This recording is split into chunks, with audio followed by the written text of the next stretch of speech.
తిరుపతి తాతయ్యకుంట గంగమ్మ జాతర సందర్భంగా Sumana anorectal hospital ఆధ్వర్యంలో అన్నదాన కార్యక్రమం నిర్వహించారు. ప్రతి ఒక్కరూ గంగమ్మ తల్లిని దర్శించుకుని అమ్మవారి అనుగ్రహం పొందాలని కోరారు. ఈ కార్యక్రమంలో doctor Martha Bhaskarrao, Sumana hospital managing director Martha Sunanda, Rayalaseema Rangasthalam chairman Gundala Gopinath, Sama Harikrishnamurthy, Sama Bhagyalakshmi, doctor Keshav Gopi, Tammineni మరియు హాస్పిటల్ సిబ్బంది పాల్గొన్నారు. సంవత్సరం కూడా గంగ జాతర సందర్భంగా సుమన అనోరెక్టల్ హాస్పిటల్ వారు దాదాపు 70 కిలోలు మన వెజిటబుల్ పలావును ప్రసాద వితరణ చేయడం జరిగింది. దాదాపు 1000 మందికి పైగా భక్తులు దూర ప్రాంతాల నుంచి వచ్చినటువంటి వారు ఈ సదుపాయాన్ని వినియోగించుకున్నారు. ఈ సందర్భంగా గుండాల గోపి గారు, మా బావగారు, మిగతా బంధువులు, స్టూడెంట్ డాక్టర్ కేశవ్, మా మిత్రులు అందరూ దీనిలో సహకరించారు.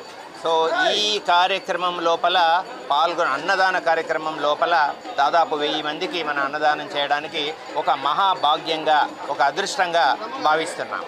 ఏంటంటే తాతానగర్లో సుమన హాస్పిటల్ వారు డాక్టర్ భాస్కర్ రావు గారు, వారి సతీమణి గారు జాతర వస్తే చాలు ఇక్కడ జాతరకు వస్తున్న భక్తులకు అందరికీ అన్నప్రసాదాలు ప్రతి ఏడు వితరణ చేస్తున్నారు. ఈ గ్రామ దేవత గంగమ్మ తల్లి ఆశీస్సులు అందరికీ ఎల్లప్పుడూ ఉండాలని, ముఖ్యంగా కోరిన కోరికలు తీర్చే కల్పవల్లిగా ప్రసిద్ధి చెందిన గంగమ్మ తల్లి ఈ జాతర దేశంలోనే ఎక్కడ జరగదు. తిరుపతిలో 7 రోజుల పాటు అంగరంగ వైభవంగా వివిధ వేషధారణలతో వచ్చి అమ్మవారిని దర్శించుకుంటున్నారు.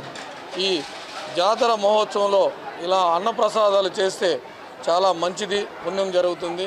ప్రతి ఏడు డాక్టర్ భాస్కర్ రావు గారు, వారి సతీమణి గారు ఈ జాతరకు వస్తున్న భక్తులకంతా మంచి అన్నప్రసాదాలు పంపిణీ చేయడం